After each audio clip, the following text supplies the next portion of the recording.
At based po dito sa findings ninyo, wala namang pong expressly nakasulat na may misappropriation at this point.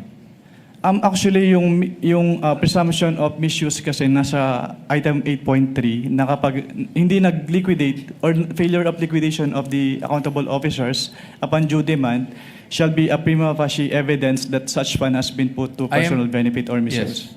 But I am just asking for the response na meron po bang expressly nakasulat sa mga findings ninyo? Ask and answer, Your Honor. It is in That is a 8.3. presumption po. So hindi Opo. kailangan isabihin. May expressly po ba na nakasulat na may niisang kusing na napunta sa bulsa ng Vice Presidente? Ask and answer, Your Honor. Wait, don't answer. Uy. That question, Your Honor, has been asked and answered. We ask for Sustained- ruling, Your Honor. Sustained counsel, I think where you're getting at, modify your question. You can get it. Okay. So, basically po, ang findings nyo ay preliminary lamang. Wala pong any conclusive finding pa as to any misappropriation. Yun lang po ang tanong ko. Ang sabi kasi sa circular, upon failure to liquidate, No, meron I ng am presumption.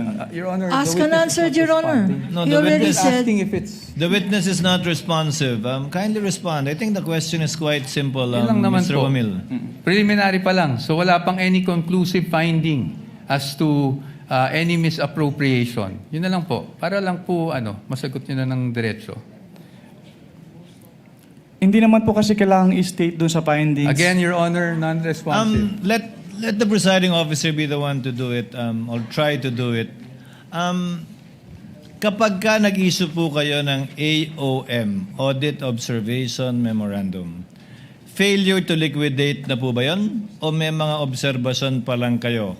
Kailan masasabing may failure to liquidate na? No? Pag may notice of disallowance na, notice of suspension, o AOM pa lang?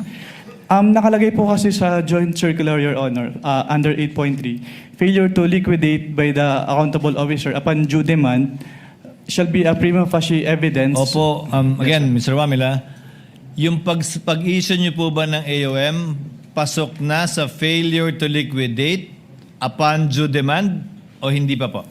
Hindi pa po sa AOM, Your Honor. Kasi wala pong due demand sa AOM. Yes po.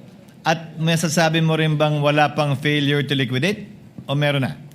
Pag sa AOM po wala, pero pag sa NS po, since meron ng first issuance which is considered as demand, so meron na po sa NS.